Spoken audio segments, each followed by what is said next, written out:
हाँ, तो चलिए आज हम समझते हैं स्ट्रक्चर ऑफ अलविलाई। तो अलविलाई होता क्या है, सबसे पहले ये समझते हैं।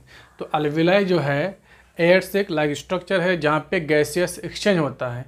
अलविलाई होगा आपका इसमें लंग्स में छोटे छोटे बहुत सारे अलविलाई होते हैं जहाँ पे गैस का एक्सचेंज होता है। CO2 बाहर आएगा और O2 अंदर जाएगा, मतलब ब्लड से डिफ्यूज़ होकर CO2 अलविलाई में आएगा और एयर के साथ वो बाहर चल जाएगा एक्सपायरेशन के थ्रू। और इंस्पायरेशन के थ्रू जो एयर आता है उसमें ऑक्सीजन ज़्यादा होता है, वह ऑक्सीजन क्या करेगा फिर अलविलाई में आके डिफ्यूज हो जाएगा ब्लड में। यहाँ तक जानते हैं। अब ये भी जान लीजिए कि अलविलाई का नंबर कितना होता है दोनों लंग्स में। तो अलविलाई का नंबर होता है 300 मिलियन लगभग जो है दोनों लंग्स में अलविलाई होता है। अब उसका स्ट्रक्चर देखते हैं, स्ट्रक्चर है क्या।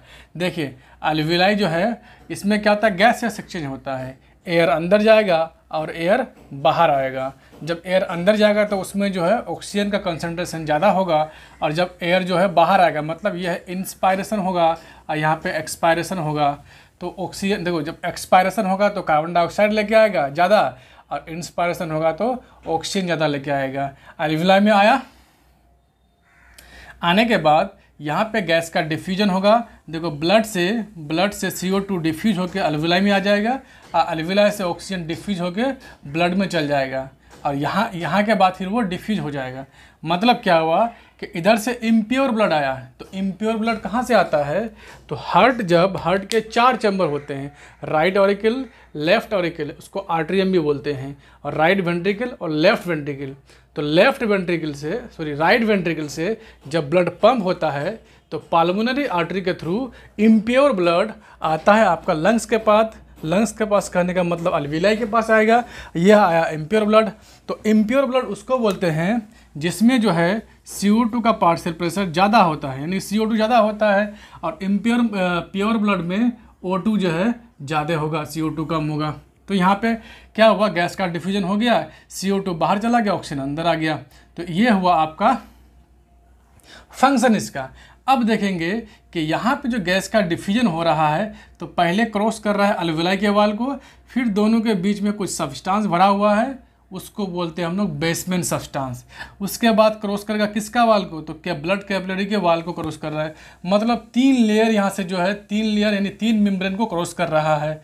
अगर आपको क्वेश्चन पूछेगा डिफ्यूजन जो हो रहा है तो नंबर ऑफ डिफ्यूजन मेम्ब्रेन कितने हैं, तो आपको बोलना है 3। तो कौन कौन से हैं, तो सबसे पहला है स्क्वैमस एपिथेलियम ऑफ अलविलाई, यानी कि ये जो इसका अलविलाई का जो ये जो वाल है, लेयर है, ये कौन सा लेयर है, तो स्क्वैमस एपिथेलियल का बना हुआ है, ये अलविलाई का हो गया। उसके बाद जो है ये वाला ब्लड कैपिलरी का वाल जो है एंडोथेलियम ऑफ ब्लड कैपिलरी हो गया, और दोनों के बीच में जो सब्सटेंस भरा हुआ है, यह दोनों सब्सटेंस मिलकर एक मेम्ब्रेन का काम करता है, उसको बेसमेंट मेम्ब्रेन बोलेंगे। तो ये तीनों मेम्ब्रेन जो मिल के क्या बनाएगा, थिकनेस बढ़ाएगा। ये थिकनेस कितना होगा, 1 mm से भी कम होगा। उसके बाद ये जान लीजिए कि अलविलाई का जो वाल होता है, ये अलविलाई वाल, उसको 1 सेल थिक बोलते हैं, यानी एक ही सेल का बना होता है। ठीक है, यहाँ तक आप लोग समझ गए हैं। अब एक बात समझिए कि डिफ्यूजन ऑफ गैसेस, अगर आपको पूछा कि रेट ऑफ डिफ्यूजन क्या होगा, रेट ऑफ डिफ्यूजन, ठीक है। तो रेट ऑफ डिफ्यूजन जो है इस मेम्ब्रेन का थिकनेस पर डिपेंड करेगा। यह मेम्ब्रेन जितना मोटा होगा डिफ्यूजन बहुत कम होगा, यानी जितना ज़्यादा थिक होगा डिफ्यूजन कम होगा, जितना थिन होगा डिफ्यूजन फास्ट होगा। ठीक है, तो यानी कि डायरेक्टली प्रोपोर्शनल टू है, नहीं इन्वर्सली प्रोपोर्शनल टू हो जाएगा थिकनेस। मतलब क्या हुआ कि जितना ज़्यादा थिकनेस होगा उतना कम होगा ये डिफ्यूजन, और जितना कम थिकनेस होगा उतना ज़्यादा इसका डिफ्यूजन होगा। ठीक है, और एक बात जान लीजिए इसके साथ कि डायरेक्टली प्रोपोर्शनल होता है सोल्युबिलिटी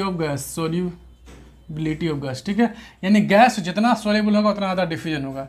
तो हम लोग यहाँ तक जो है पूरा अलविलाई पढ़ चुके हैं। इसी तरह के 300 मिलियंस अलविलाई होते हैं। किस में होते हैं, तो दोनों लंग्स में होते हैं। सारे के सारे सेम हो गए, सभी में क्या होगा, अलविलर सेक होगा, इसमें ऑक्सीजन का डिफ्यूजन होगा, CO2 का डिफ्यूजन होगा। डिफ्यूजन होने के लिए 3 मेम्ब्रेन लगेगा, number of membrane of diffusion membrane कितना 3 है। उसमें पहला जो है अल्विलाई का मेम्ब्रेन है जो स्क्वैमस एपिथेलियम का बना हुआ है। उसके बीच में क्या है, बेसमेंट सब्सटेंस भरा हुआ है जो बेसमेंट मेम्ब्रेन बोलेंगे उसको। उसके बाद ब्लड कैपिलरी का मेम्ब्रेन पास करेगा तो एंडोथेलियम ऑफ ब्लड कैपिलरी हो गया। तीनों हो गया। Thank you.